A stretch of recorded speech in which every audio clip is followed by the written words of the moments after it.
It's Sunday night, and that means, of course, it's time to take a look at one of the regular features of the upcoming Reviewing Network Live podcast, and that is the weekend box office, specifically the top 5 box office. And talk about a good weekend to talk about the box office, because there are a lot of stories to talk about, not just with some of the movies that have been out already, but of course the 2 biggest new releases of the weekend led to a pretty big record-breaking weekend. So we're going to delve into all that, and we're going to start off with talking about the 5th highest grossing film of the week, the number 5 movie of the week, which is, of course, Indiana Jones and the Dial of Destiny. Still hanging in there, not really much of a surprise that that's sticking in the top 5, honestly, because this is probably its last week here before it eventually gets pushed out for some of the newer, for the Haunted Mansion, which will probably take up one of these 5 spots here. But $6.7 million, a 45% drop-off from last week. It dropped down to under 3,000 theaters this weekend with the new releases that came in this week. $159 million, again, not a bad total, except for the fact that the movie has a $300 million price tag to it. It's currently at $335 million worldwide, so I guess technically it made back its budget, but it still has a long way to go to become profitable. We've delved into this long enough already, but let's get to some of the more interesting topics of the top 5, and specifically the number 4 film, which is Mission Impossible Dead Reckoning Part 1. Yeah, that took a bigger drop-off than I think anybody expected it to. I mean, you would think with a movie with as much critical praise as it's gotten right now, a cinema score of an A, which usually means a strong run at the box office, you wouldn't have expected this to take a 64% drop-off from last week. Mission Impossible Dead Reckoning Part 1 brought in $19.5 million. In its second weekend, it has grossed $118.7 million. $118.8 million, technically, if you round it up. But, yeah, this is pretty shocking that it dropped as low as it did, which I think a lot of us were expecting it to drop off, but not by that much. I mean, when you take a look at what happened with the second weekend for Mission Impossible Fallout, it only dropped 42% and brought in $124 million in its second weekend. This thing is just $118 million. It's below Mission Impossible Fallout, which is the topper for the series so far, and that's pretty shocking. It's shocking that it dropped off as much as it did. Like I said, we were expecting this to drop off a little bit, but maybe the word of mouth could have saved it and gotten it up to somewhere around like $25 million, $24 million, but $19.5 million is pretty steep, and I don't know. I don't know if Paramount really thought this was a good idea to release this in front of Barbie and Oppenheimer coming up. I mean, those two movies were highly anticipated films, and you had this movie coming out. Maybe if you open it on 4th of July weekend, or maybe on the same day or maybe the weekend between, Elemental and The Flash and Indiana Jones on June 23rd, you probably could have had a bigger success. But right now, this movie, someone at Paramount's getting fired for making that decision to put this movie out on this weekend, the weekend of July 14th. Now, I'll be perfectly fair here. It's a bad weekend for this movie. However, Transformers: Rise of the Beast also had a big drop off from the previous week.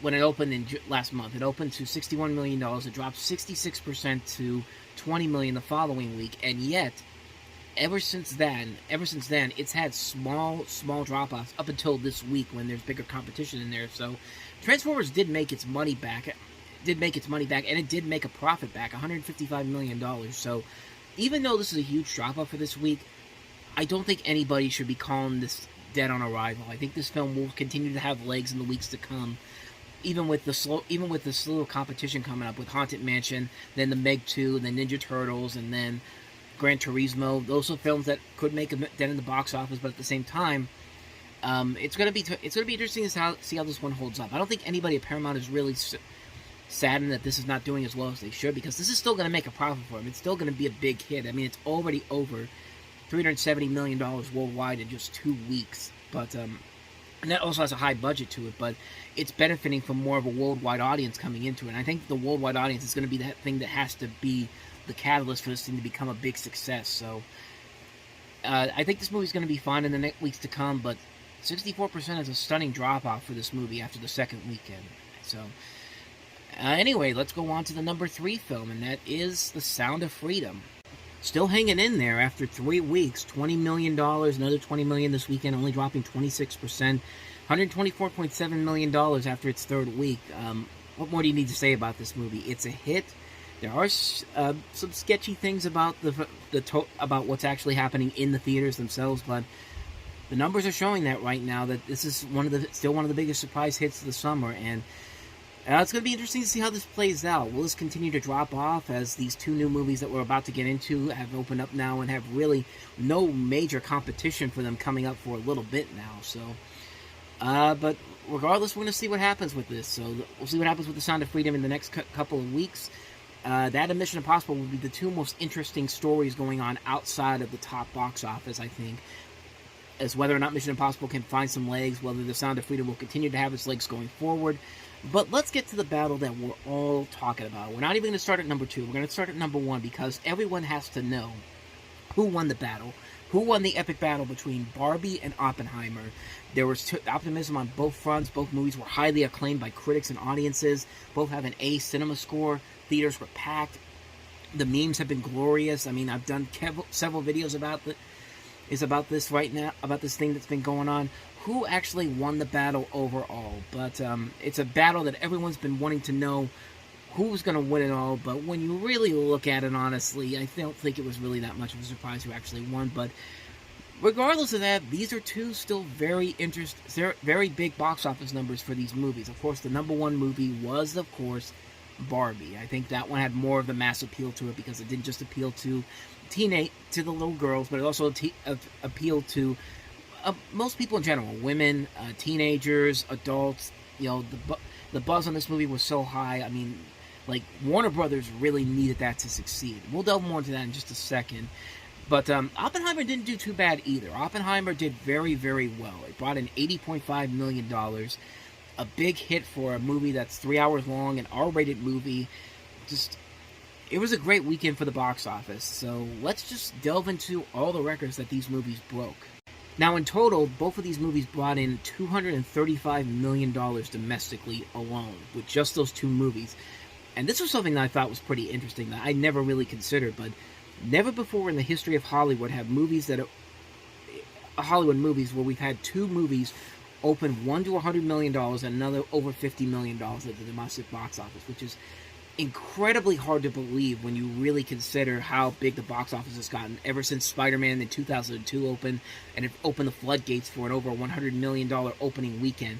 And these aren't even the official numbers yet. We could still see numbers continue to grow as the final numbers come in here. These are just estimates from both Warner Brothers and Universal, but let's take a look at all these records that these movies broke, because they're pretty stagnant when you really think about it. For Barbie, of course, it's the biggest opening domestically for a film in 2023, beating Super Mario Brothers, which had $146 million. The largest Warner Brothers advance sales ever at near $50 million. The largest pre-shows of any movie so far in 2023, $17.5 million a piece, made by Quantumania and Guardians of the Galaxy Volume 3, which opened considerably less than this film did. The largest grossing day total for a film, $71 million, beating Super Mario's $55 million. The largest opening for a female director. Captain Marvel, of course, was directed by Anna Boden and Ryan Fleck. Both directed that movie. It brought in $153 million. Of course, Barbie made $155 million. It's the second highest opening for a movie from a woman filmmaker, second to Captain Marvel's $456 million start globally. It's the largest non-sequel, non-remake film released in July, beating The Secret Life of Pets as $104 million. For Greta Gerwig, not surprisingly, the largest opening for her as a director, because the previous record was Little Women with $16.8 million. For Margot Robbie, beat her, but it's her largest opening ever. Suicide Squad was the previous film that did that with $133 million. Ryan Gosling, his biggest opening was Blade Runner 2049 with $33 million. Overseas, Barbie is the biggest launch for all three of these people. It's the largest opening weekend for a movie based on the toy. It beat Transformers, $115 million with Transformers Dark of the Moon. It's the largest Warner Brothers non-sequel, non-DC opening. The last film to do that was It, with $123 million. And Barbie has already surpassed the lifetime grosses of many of the other female lead movies, including Ocean's 8, which had close to $300 million. Birds of Prey with over $205 million, and Little Women, which had $218 million. That's a lot of records for that movie to break, and rightfully so. I mean, there was a buzz for it, and Warner Brothers really needed this to succeed after what happened with The Flash, where they overestimated the tracking, they were overhyping the film too much, and the results speak for themselves on that front. That film backfired big time. But Barbie was the big hit, and that's something that Warner Brothers really needed right now. And we'll get more into Barbie in just a second here. Let's talk about what Oppenheimer's records include. So Oppenheimer's records include his third highest grossing opening weekend ever for Christopher Nolan, both globally and domestically. This thing brought in $173 million worldwide. Dark Knight Rises had $249 million worldwide, $161 million domestically. Dark Knight, $198, $158 domestically. It's the biggest global day and date opening weekend ever for a biopic, surpassing Bohemian Rhapsody with $124 million, and stateside it's the third biggest start for a biopic after American Sniper, which had $89 million, and Passion of the Christ, which $83 million. The biggest global opening for a drama since 2009, ahead of Creed 3 with $100 million. The highest grossing opening weekend for an R-rated film this year for John Wick Chapter 4 was the previous record holder with $73 million. It's the biggest IMAX opening for a Christopher Nolan movie, the biggest IMAX opening for a Universal title ever, bringing in $21 million, and the biggest for July overall in 2023 with $21 million. The third biggest international box office opening for a Nolan film in like-for-likes behind Dark Knight Rises and Dark Knight, $131 million and $94.2 million. IMAX brought in $14 million of international totals from over 329 screens, making it offshore the biggest IMAX start for Nolan in the month of July, and the biggest IMAX weekend in Mexico, India, Argentina, Saudi Arabia, Turkey, Egypt, Chile, Colombia, Indonesia, New Zealand, and Czech Republic. It's the biggest non-superhero Nolan opening weekend in 55 different markets: UK, Ireland, France, Germany, Australia, Mexico, Spain, Brazil. And it's the biggest opening day for Nolan in 33 markets, including Saudi Arabia, India, Netherlands, Argentina, Belgium. I mean, it was a great weekend for the movies in general. Especially, they needed good news considering everything that's going on right now, from the strikes, from Warner Brothers and what they did with The Flash, from the way that Disney is running right now. This is a weekend that Hollywood really needed, and the battle between Barbie and Oppenheimer was seen all over the place, but Barbie may have won the battle at the box office, but in terms of which movie I think did their job better, I'd have to say Oppenheimer was the best of the two films. I mean, Oppenheimer right now is my third favorite movie of the year so far, behind Creed 3 and Spider-Man Across the Spider-Verse. It's that good of a movie. It's a well-made film. The acting is superb. The visuals are impressive. The writing is top-notch. Christopher Nolan's direction is great.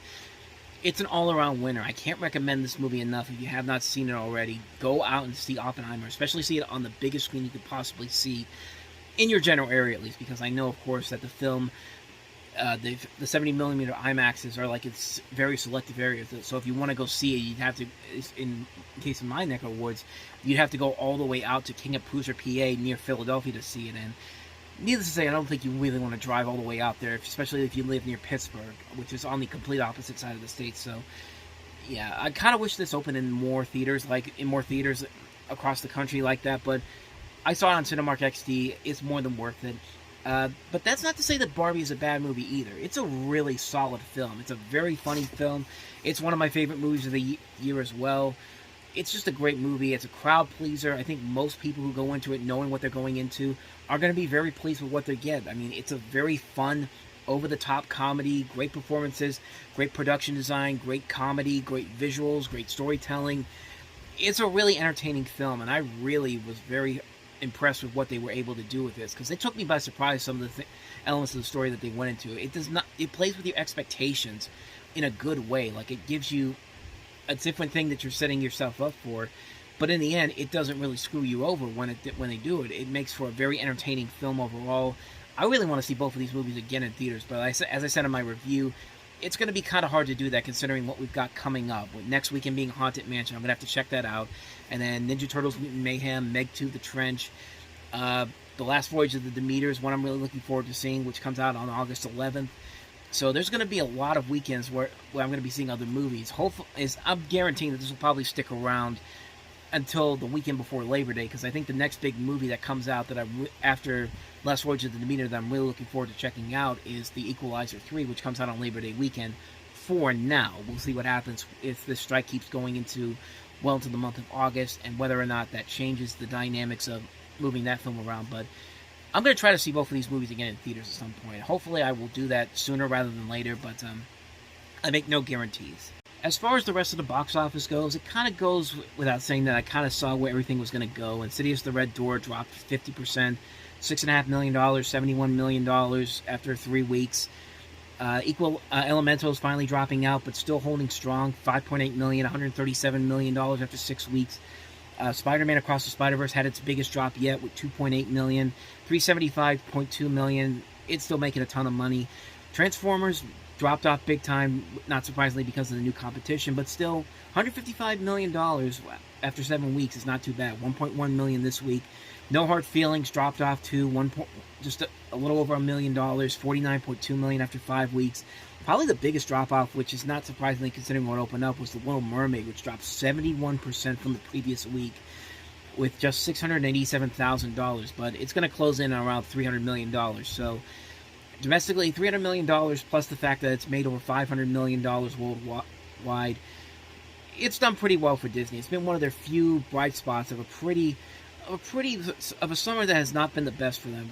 Not just in terms of some films that are performing, but just the way that the people within the studio are talking, specifically Bob Iger. But that's a whole nother story altogether. So, like I said, next week it's going to be Barbie and Oppenheimer will probably stick around in the top 2. I'm very curious to see how Haunted Mansion's going to do. The buzz on this movie is not looking. I don't know how strong it is. There's been marketing for it on TV. Commercials, you see the State Farm commercials with Jake from State Farm and Rosario Dawson in there. It looks pretty cool, honestly. It looks a lot better than the Eddie Murphy movie, but anything is better than the Eddie Murphy Haunted Mansion film. But I'm very curious to see how that's going to do. The price tag that it has on it, though, is very concerning. It's not Indiana Jones levels of bad, but this movie has a budget of $157.8 million. So this thing is going to have to make some big money. This thing is going to have to kill on its first weekend. It's going to need some good word of mouth to basically have a chance to make its money back. But in terms of the long range estimates right now that I'm looking at here, its peak would be $32 million, which would put it around $113 million. Its low point would be $22 million. So not looking like the best start for this movie going forward, but we will see what happens when the numbers come in next weekend. It'll be a very interesting thing to see where all these movies are going to end up when it's all said and done. So once again, that's a quick look at the weekend box office. One more of these, and then the next week will be the full-length preview episode of our podcast. So if you want to see that and you like what you saw here, go ahead and hit the like and subscribe button, and I'll see you guys next time.